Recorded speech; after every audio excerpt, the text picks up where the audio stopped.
This is Moyara Ruzin. She's a professor and the director of the Financial Crime Intelligence Program at the Middlebury Institute of International Studies. I've been teaching courses on money laundering for more than 20 years. Today, Moyara is going to review what Hollywood gets right and wrong in money laundering scenes.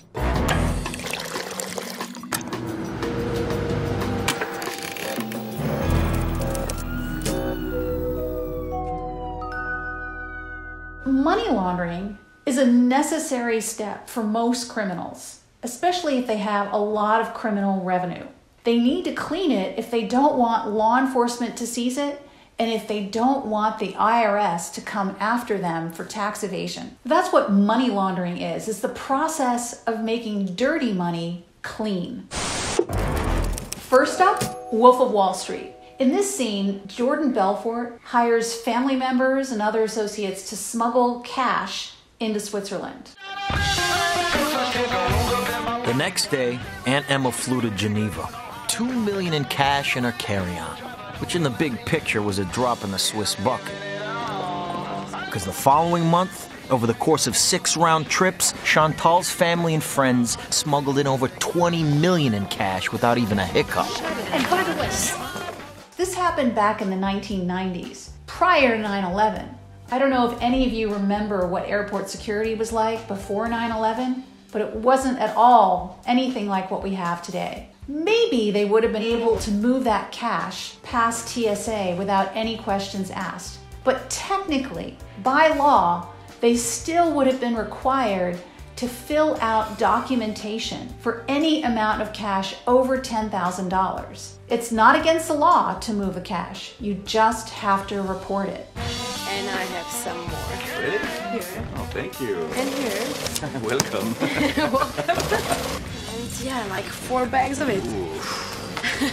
Are you Swiss Slovakian or Swiss Slovenian? Slovenian. What they do get right is once they get the cash into Switzerland, in the early 1990s, they probably would have been able to find a Swiss banker who was willing to accept all of that cash without any questions asked. But in 1998, Switzerland toughened its anti-money laundering laws, and so that would not have happened after that date. In fact, here's a little fun fact. Between 1998 and the end of 2001, when the new anti-money laundering provisions of the USA Patriot Act went into effect, Switzerland had tougher anti-money laundering laws than the United States. In fact, Switzerland is quite cooperative with international law enforcement when it comes to going after criminals. Next up, Ozark.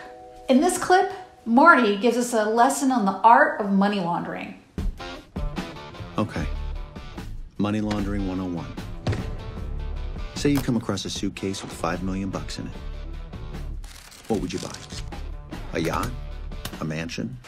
A sports car? Sorry, the IRS won't let you buy anything of value with it. Right off the bat here, we're talking about how much cash can we actually fit into a suitcase. He mentions $5 million in a suitcase. That would have to be a really big suitcase, about 10 briefcases worth of cash, and that's assuming that it's brand new $100 bills. But most cash that comes from drug sales isn't going to be in the form of $100 bills. It's going to be in the form of 20s, 10s, 50s, you name it. So you better get that money into the banking system. But here's the problem. That dirty money, it's too clean. Looks like it just came out of a bank vault. You gotta age it up, crumple it, drag it through the dirt, run it over with your car. Anything to make it look like it's been around the block. Next, you need a cash business. Something pleasant. You mix the $5 million with the cash from the joyful business. What Marty is doing very effectively here is setting up lots of businesses in which he can co-mingle his cash. So he has the strip club, he has the mortuary, and he has a casino, all of which are cash-intensive businesses. That is exactly what a money launderer might try to do, because you are disguising all that dirty cash as revenue from your business, your very lucrative business. That mixture goes from an American bank to a bank from any country that doesn't have to listen to the IRS. The bank takes that money, puts it into his account, And at that point, he can move it wherever he likes. He could use it for a variety of reasons, ostensibly. But what he's really doing is having his bank wire that money ultimately to another bank in a foreign location where the drug criminal, in this case, now has complete access to the funds and can even withdraw the cash from an ATM machine. In my professional opinion, this is very realistic. It's as legitimate as anybody else's. The Sopranos. 9,900. In this clip, Carmela is depositing the money that she stole from Tony in increments of $9,900. Interestingly, at $10,000, we're required by law to notify the IRS of the transaction. Oh, really? This clip is a perfect example of structuring. Structuring is when you're breaking down a large amount of cash into smaller amounts below that $10,000 threshold in order to avoid filling out a currency transaction report. The crime itself of structuring, technically even depositing $9,900 just once in order to avoid that $10,000 reporting threshold, politicians and grandmothers alike have fallen into that trap. I wanted something safe, something old economy, maybe treasuries. If you'll notice from her notebook, she's only making just the one deposit, and she's doing it at multiple banks, which is a smart move on her part because the banks don't talk to each other, and so they're not noticing a pattern. If she were to make all of those deposits of $9,900 all at the same bank, it would definitely trigger a suspicious activity report, and she'd probably get caught. Next up, Breaking Bad. You know you need to launder your money, right? Do you understand the basics of it? Placement, layering, integration? I ain't buying no damn nail salon, so just forget it. In this scene, Saul explains beautifully 2 out of the 3 money laundering stages and why one even needs to launder money in the first place. Well, you want to stay out of jail, don't you? I mean, you want to keep your money and your freedom. Because I got 3 little letters for you, IRS. If they can get Capone, they can get you. I really like this scene. In fact, I like it so much that I actually show it in my classes to my students because they start off learning the first 3 traditional stages of money laundering, which is placement, where he's putting the dirty drug money into the proceeds of the nail salon. Layering, he combines with the placement, but layering is when you move the money around just to muddy the money trail and make it very difficult for law enforcement to follow it. And then integration, once the money is clean enough that you can take it and actually spend it. Here's you, right? Pinkman, get it? Okay. Here's your cash. You're out on the town. Yeah, you're partying hardy. You're knocking boots with the chickie babes. And oh, who's this? It's the tax man. And he's looking at you. Now, what does he see? He sees a young fella with a big fancy house, unlimited cash supply, and no job. Now, what is the conclusion the tax man makes? I'm a drug dealer. Wrong. Million times worse. You're a tax cheat. What do? They take every penny and you go in the can for felony tax evasion. Ouch! The hardest stage for a money launderer is placement. You need a reason for depositing all that dirty cash in the first place. It's not just that you're trying to ward off the IRS. You also have to demonstrate that this money was not illegally derived. And that's why you try to buy these cash-intensive businesses where you can then co-mingle the dirty cash, hence the nail salon. This is the nail salon, right? I take your dirty money and I slip it into the salon's nice, clean cash flow.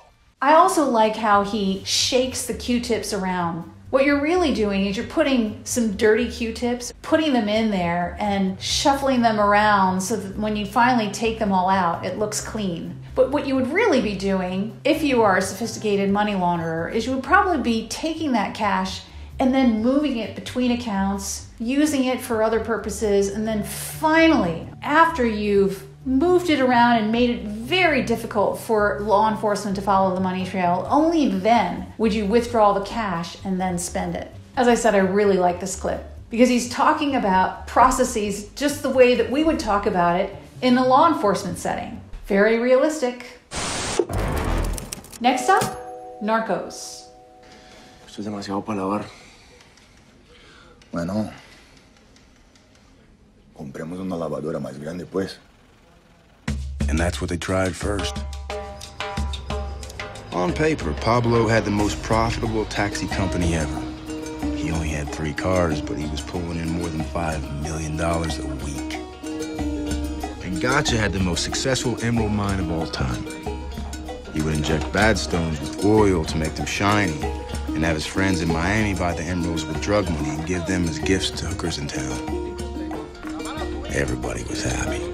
For those of you who are familiar with the series, it's based on the actual life of Pablo Escobar, and it's very realistic. Colombia is known to export emeralds, and in this case what they're doing is taking the bad, poor quality gemstones that aren't worth anything, polishing them up, making them look nice, and then selling them as if they are real fancy emeralds. So the drug traffickers in North America are bringing dirty drug cash then to pay for those high quality emeralds. That way, the jewelry store, who's working in cahoots with the Medellin cartel, can justify why they're paying $100,000 for an emerald, which is really only worth $100. And that's how they justify wiring the money back to Colombia. Estás gastando mucha plata, Pablo. Tienes Picassos, Dalís, fincas, casa, apartamentos, lanchas, aviones, carros.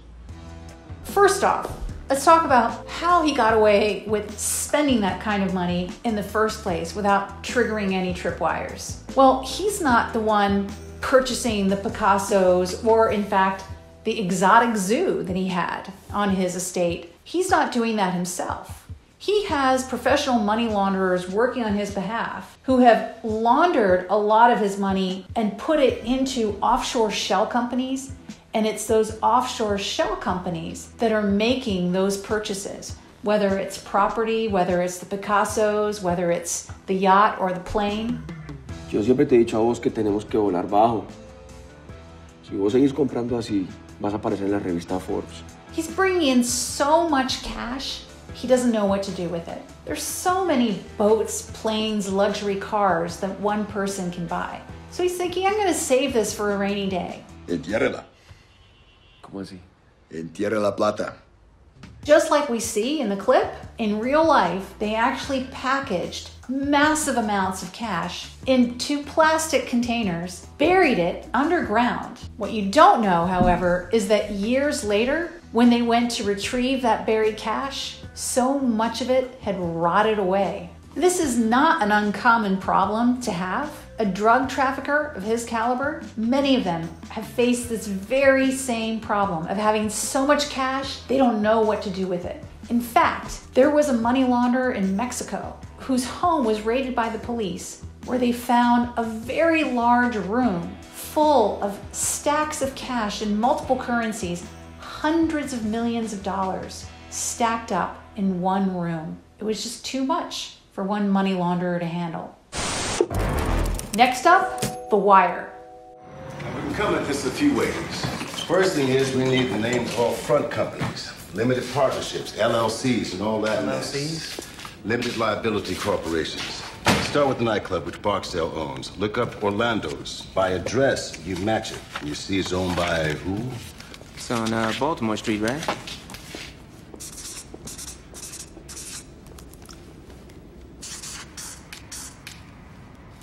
Got it. D&B Enterprises. Hand it over to Prebz, who's going to get off his ass and walk on over to the state office buildings on Preston Street. Preston Street? Corporate charter office. Corporate who? They have the paperwork on every corporation and LLC licensed to do business in the state. What most launderers will do is set up front companies. Now, these front companies could be, shell companies, but shell companies are not, by their very nature, illegal. Most shell companies are actually set up legitimately for legitimate purposes. But if they are set up for illegitimate purposes to hide criminal activity, that's when we call them a front company. He's sending his assistants out to the corporate registry offices to find more information and look at the corporate registration documents. And back in those days, it was a much more painstaking task because you had to go and look it up on the microfiche or the microfilm. Write down every name you see.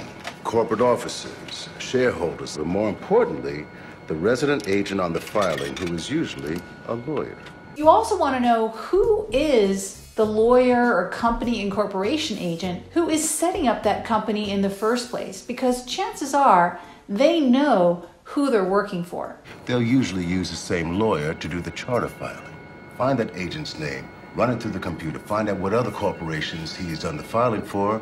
I really like this clip because this is exactly how a smart investigation will be run. And they all know that if you really want to find out who is behind it all, you do have to follow the money. In this country, somebody's name has got to be on a piece of paper. A cousin, a girlfriend, a grandmother, a lieutenant he can trust. Somebody's name is on a piece of paper.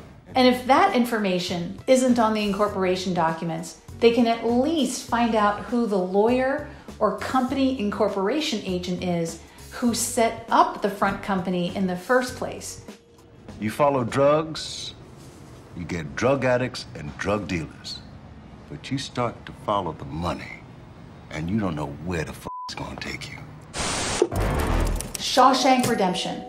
In this clip, Andy explains how he is stealing and moving money in an untraceable fashion by having created a fictional identity under which he puts all of the accounts. I know you're good, Andy, but all that paper leaves a trail.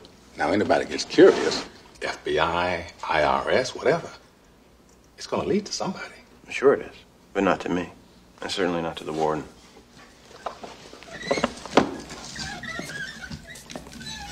All right, who? Randall Stevens. Who? The silent partner. He's the guilty one, Your Honor. The man with the bank accounts. That's where the filtering process starts. They trace anything, it's just going to lead to him. But who is he? He's a phantom, an apparition. Second cousin to Harvey the Rabbit. I conjured him out of thin air. He doesn't exist, except on paper. Andy is using a synthetic identity in order to conduct the money laundering activity that he's engaging in. You can't just make a person up. Well, sure you can. If you know how the system works, where the cracks are. It's amazing what you can accomplish by mail. Synthetic identities are something that law enforcement is extremely concerned about because it is, unfortunately, not that difficult to create. All you need to do is apply for a line of credit. You'll be rejected because they won't be able to recognize any of the information that you're providing. Then, simply by getting rejected in that loan application, you have actually created a record. And so now you exist. Mr. Stevens has a birth certificate, driver's license, social security number. You're shitting me. If they ever trace any of those accounts, they're going to wind up chasing a figment of my imagination. Andy is being extremely clever here by creating this false identity and thereby avoiding any attention from law enforcement. Well, I'll be damned. To me, this clip is very realistic, but pulling off all of this sophisticated fraud while he's actually in prison, that would be a tough thing to do without the help of a lawyer on the outside. Once again, Breaking Bad. Are you telling me you make $7,125,000 a year? 7.5 even, before expenses. There is no car wash in the world that could do this kind of business. I mean, this is 9 months' work here, minimum. She's right. You would need a lot of front businesses besides just one car wash to clean $7 million a year. If she were to deposit more than what would be reasonable for a really well-performing car wash, the bank would also notice because they would know what typical cash flow would be for that size business, and they would be required by law to fill out a suspicious activity report with the Treasury Department. $7 million? That could take years. So set some aside, save it for a rainy day. Save it. Where? Save it where? I can't go to the bank with it. sure can't leave it here. Wait a minute. Is this all 50s? Who pays for a car wash with a 50? She also makes another great point about the denomination of the bills. They're all $50 bills. Very strange, and I suspect that a lot of his cash is probably not typically received in the form of $50 bills, but in this scene it is, and that's very weird. Would you only be receiving $50 bills from your customers at a car wash? Most of us rarely use $50 bills. Most people don't realize that our banks are required by law to be spying on our transactions from time to time and differentiate typical activity from suspicious activity. So a bank has lots of cash-intensive businesses as customers, and they know what a cash-intensive business would typically do when they make deposits. They would be depositing 5, 10s, 20s, 50s, 100s. If you're only depositing $50 bills, that just by itself is a little odd. And if you're depositing large amounts, even odder still. They would most certainly file what's called a suspicious activity report with the Treasury. In fact, if a bank isn't regularly reporting suspicious activity, they'll get in trouble with the regulators and get fined. I didn't ask you to do this. I was under the impression that you had this under control. I just didn't expect this amount of money. The 50s are going to be a problem.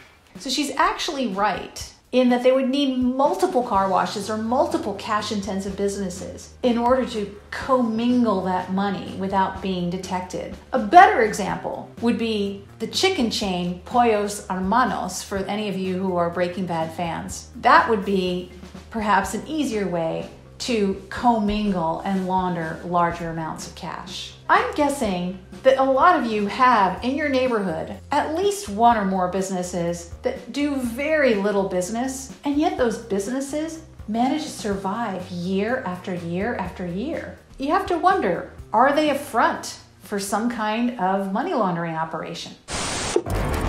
And again, The Wire. In this clip, Prop Joe is explaining how they're going to send money to the Caribbean disguised as charitable contributions. Now, see, Pastor here, he one of about 3 I like to give money to. Help with his good works and all that.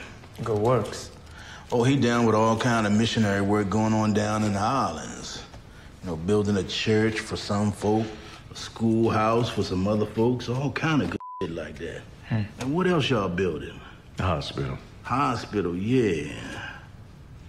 Except they've been building that mess for about 10 years now and nothing ever actually get finished. This clip is pretty realistic. We do know that charities are abused by criminals for money laundering purposes. You have charitable donations, which is really dirty drug cash, coming in disguised as charitable donations. You deposit that into the bank account of the charity. No one's going to ask any questions because it's not unusual for charities to receive cash donations. Now the bank is wiring money offshore, maybe to Haiti or somewhere else in the Caribbean, where they are supposedly using the money to do charitable deeds. But as we heard, they're not really doing those charitable deeds. We got accounts with some of the banks down there.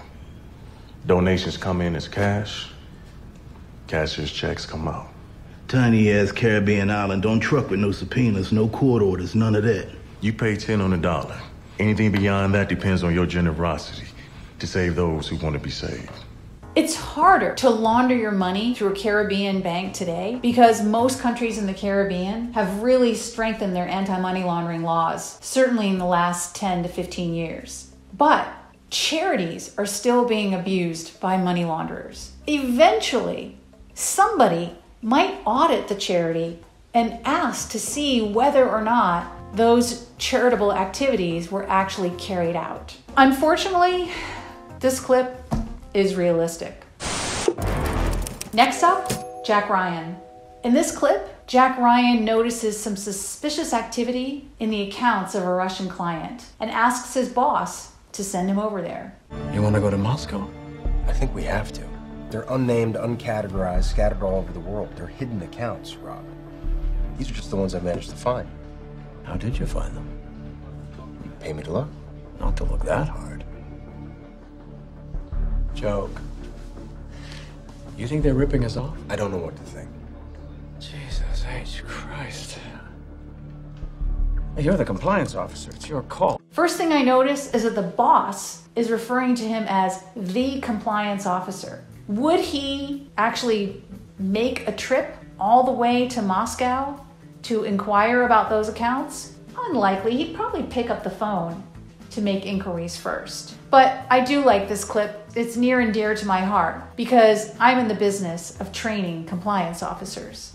Can I ask one thing? Don't screw up the most lucrative partnership this company has. Please? I'm not kidding. Viktor Cherevin is completely unpredictable. And it's Russia. Insider trading is legal over there. It's the Wild West. There's still ideologues, but the new ideology is money. They're not a country, they're a corporation, which is why we're there in the first place. I know, don't rock the boat. It's not a boat. It's a goddamn luxury yacht, and we're all on it together. So don't f***ing sink us. Another very realistic thing about this clip is the tension between the side of the company that cares about profits and the compliance team that cares about sticking to the letter of the law. And there is an ongoing tension between the two. The side that cares about profits is always going to want to push the envelope about the kinds of customers that they take on. Criminal customers tend to be quite lucrative. When we see the laptop with all the account information on the spreadsheet, we're made to think that what Jack Ryan is actually doing is forensic accounting. But in fact, that's not what a compliance officer or a compliance analyst actually does. The best analogy I've ever heard is that the forensic accountant who might look at Bernie Madoff's books, for example, they're like the pathologist who does an autopsy on the homicide victim, whereas a compliance officer is like the homicide investigator who's looking at lots of different pieces of information to formulate a hypothesis as to what is actually going on. They're looking for different patterns of behavior and different characteristics about the customer that might suggest that there is suspicious activity taking place. So to portray Jack Ryan as a forensic accountant, or that he would even take an overseas trip to investigate one client, is somewhat unrealistic. As we can see, laundering large amounts of cash is never as easy as Hollywood makes it out to be. And even if you were able to do it well, your clients are always going to be criminals. When they have the opportunity for a plea bargain, it's usually the money launderer that they turn in first. So take my advice and earn your money the legitimate way.